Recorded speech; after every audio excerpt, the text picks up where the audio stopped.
Assalamualaikum warahmatullahi wabarakatuh. Bertemu kembali di channel Math Education Official. Apa kabar kalian? Sehat-sehat selalu kan?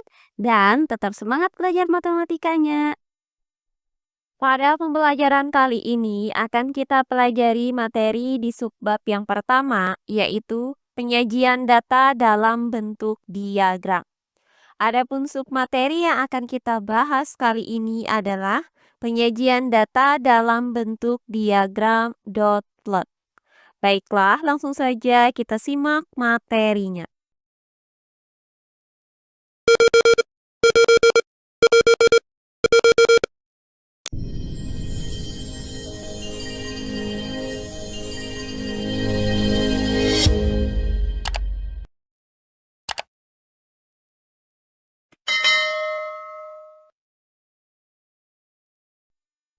Penyajian data dalam bentuk diagram. Nah, materi keenam yang akan kita pelajari di subbab ini adalah penyajian data dalam bentuk diagram dot plot. Dot plot yang dikenal dengan diagram titik adalah bentuk penyajian data sederhana yang terdiri atas titik data yang diplot. Dot plot secara diagram mengelompokkan banyak titik data dalam kumpulan data berdasarkan nilai setiap titik. Dot plot biasanya disusun dengan yang pertama, satu sumbu yang menunjukkan rentang nilai atau kategori dikelompokkannya titik data. Dan yang kedua, sumbu kedua menyatakan banyak titik data di setiap kelompok. Titik-titik data itu dapat dikumpulkan secara vertikal maupun horizontal untuk menunjukkan seberapa banyak yang ada di setiap kelompok. Bagaimanakah cara membuat diagram dot plot? Nah, adapun langkah-langkah untuk membuat diagram dot plot adalah sebagai berikut. Langkah yang pertama, urutkan data. Kemudian buatlah tabel distribusi frekuensinya. Kemudian langkah yang kedua, gambar dot plot, baik secara vertikal maupun horizontal, dengan membuat garis bilangan yang diisi bilangan terkecil sampai terbesar. Untuk setiap titik-titik pada bilangan itu disesuaikan dengan jumlah frekuensi yang bersesuaian.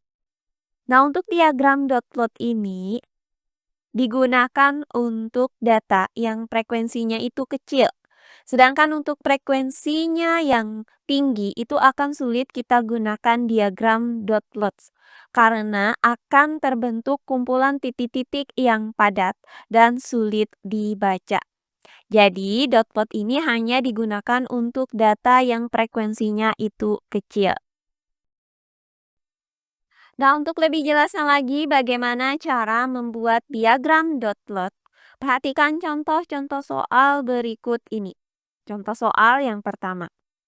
Berikut laporan vaksinasi bayi baru lahir di suatu daerah yang disajikan dalam tabel berikut. Buatlah dot plot berdasarkan tabel di atas. Baiklah, untuk penyelesaiannya adalah sebagai berikut.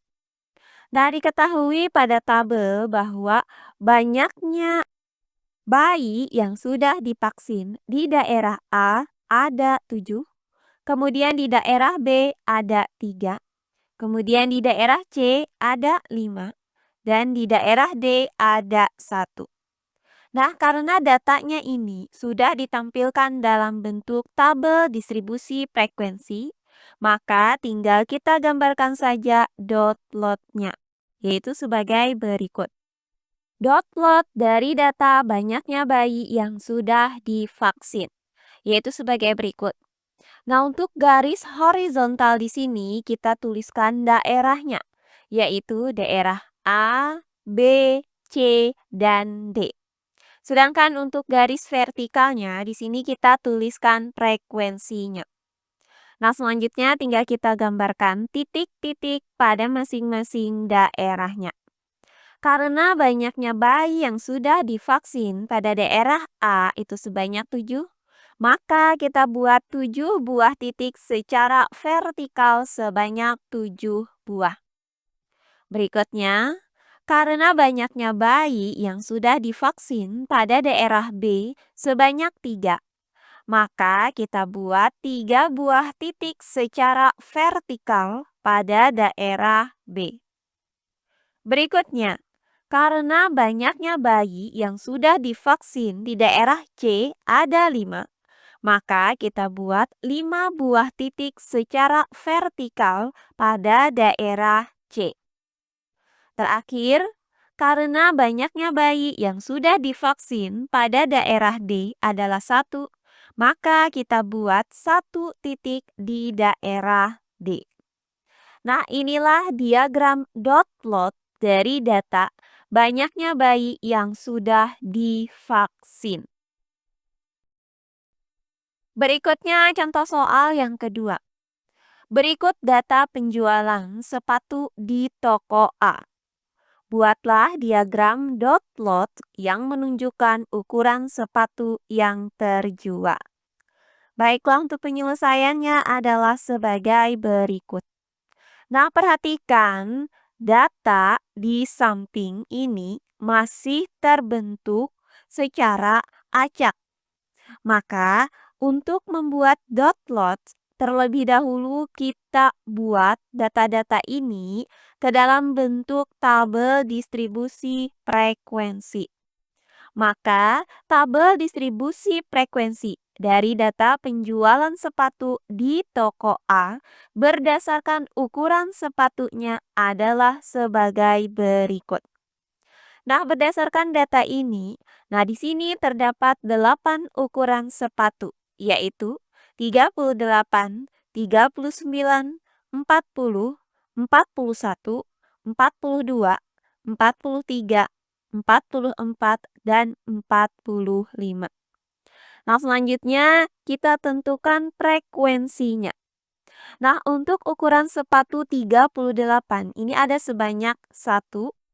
Kemudian untuk ukuran sepatu 39 juga ada sebanyak 1. Berikutnya untuk ukuran sepatu 40 ada sebanyak 2. Berikutnya untuk ukuran sepatu 41 ada sebanyak 3. Berikutnya untuk ukuran sepatu 42 ada sebanyak 5. Berikutnya untuk ukuran sepatu 43 ada sebanyak 6. Berikutnya untuk ukuran sepatu 44 ada sebanyak 5. Dan ukuran sepatu 45 ada sebanyak 2. Oh iya, sebelum kita lanjut, jangan lupa like, komen, dan subscribe channel YouTube ini dan nyalakan lonceng notifikasinya agar kalian tidak ketinggalan video-video terbaru dari channel ini. Serta jangan lupa share video ini sebanyak-banyaknya ke teman-teman kalian agar kita bisa saling berbagi ilmu.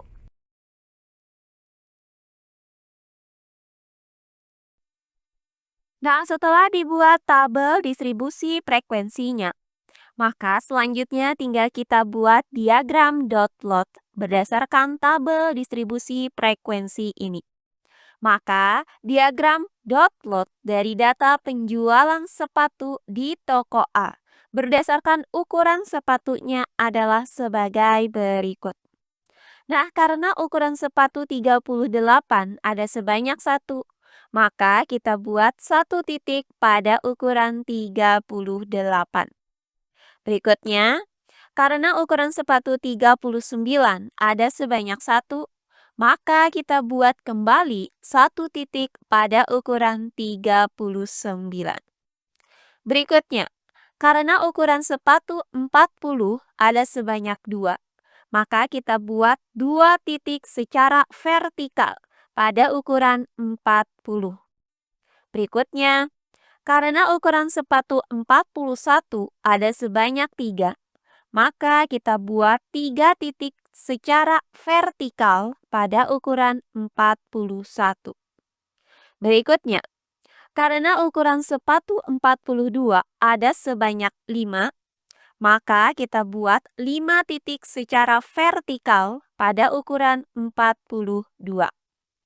Berikutnya, karena ukuran sepatu 43 ada 6, maka kita buat 6 titik secara vertikal pada ukuran 43. Berikutnya, karena ukuran sepatu 44 ada 5, maka kita buat 5 titik secara vertikal pada ukuran 44.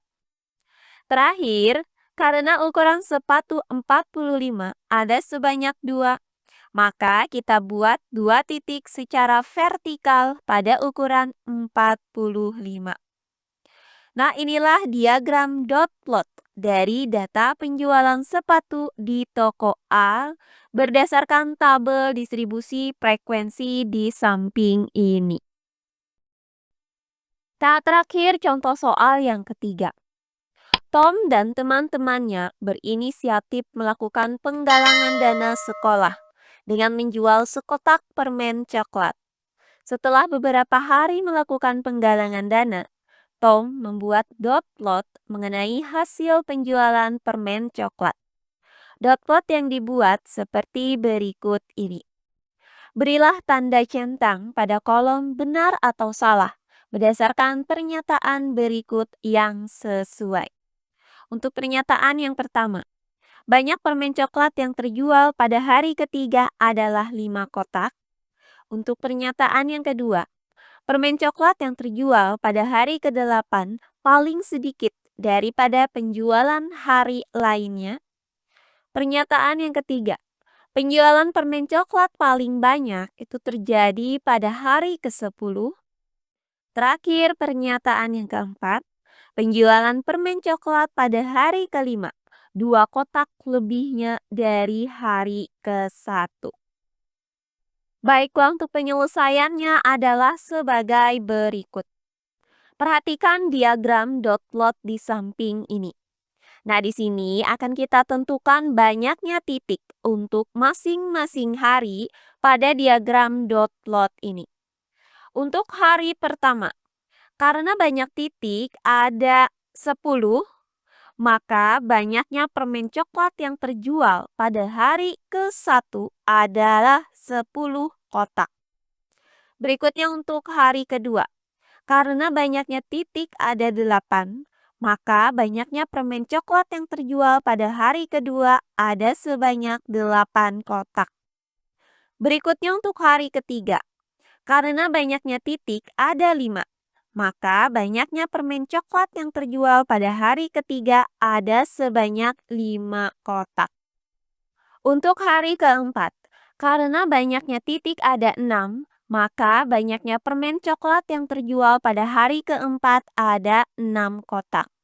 Berikutnya untuk hari kelima, karena banyaknya titik ada 12, maka banyaknya permen coklat yang terjual pada hari kelima ada 12 kotak. Berikutnya untuk hari keenam, karena banyaknya titik ada 2, maka banyaknya permen coklat yang terjual pada hari keenam ada 2 kotak. Berikutnya untuk hari ketujuh, karena banyaknya titik ada 4, maka banyaknya permen coklat yang terjual pada hari ketujuh ada 4 kotak. Berikutnya untuk ke hari ke-8, karena banyaknya titik ada 1, maka banyaknya permen coklat yang terjual pada hari ke-8 ada 1 kotak. Berikutnya untuk hari ke-9, karena banyaknya titik ada 3, maka banyaknya permen coklat yang terjual pada hari ke-9 ada 3 kotak. Terakhir untuk hari ke-10, karena banyaknya titik ada 9, maka banyak permen coklat yang terjual pada hari ke-10 ada sebanyak 9 kotak. Nah, langkah selanjutnya tinggal kita jawab pertanyaan ini. Nah, untuk pernyataan yang pertama, banyak permen coklat yang terjual pada hari ketiga adalah 5 kotak. Nah, pernyataan ini sesuai dengan diagram dot plot. Maka pernyataan yang pertama ini bernilai benar. Berikutnya untuk pernyataan yang kedua. Permen coklat yang terjual pada hari ke-8 paling sedikit daripada penjualan hari lainnya. Nah, pernyataan ini juga sesuai dengan diagram dot plot. Karena pada hari ke-8 itu jumlah kotak yang terjual hanya satu kotak. Sehingga pernyataan yang kedua ini juga bernilai benar. Berikutnya untuk pernyataan yang ketiga. Penjualan permen coklat paling banyak terjadi pada hari ke-10. Nah, berdasarkan diagram dot plot, penjualan terbanyak itu terjadi pada hari ke-5, yaitu sebanyak 12 kotak. Sementara penjualan pada hari ke-10 itu hanya terjual 9 kotak. Maka pernyataan yang ketiga ini bernilai salah. Terakhir untuk pernyataan yang keempat. Penjualan permen coklat pada hari ke-5, 2 kotak lebihnya dari hari ke-1. Nah, pada hari ke-5 terjual sebanyak 12 kotak, sedangkan pada hari ke-1 itu terjual sebanyak 10 kotak. Jadi, penjualan hari ke-5 itu 2 kotak lebih banyak daripada penjualan hari ke-1. Maka pernyataan yang keempat ini bernilai benar. Nah, demikian pembelajaran kita kali ini di subbab yang pertama, yaitu penyajian data dalam bentuk diagram. Untuk sub materi, penyajian data dalam bentuk diagram dot plot. Semoga penjelasan dari saya mudah dimengerti oleh kalian semua. Jika ada yang kurang dipahami, silahkan kalian tulis di kolom komentar. Baiklah, untuk pembelajaran kali ini saya cukupkan sampai di sini. Bertemu kembali di pembelajaran kita berikutnya. Akhir kata saya ucapkan wassalamualaikum warahmatullahi wabarakatuh.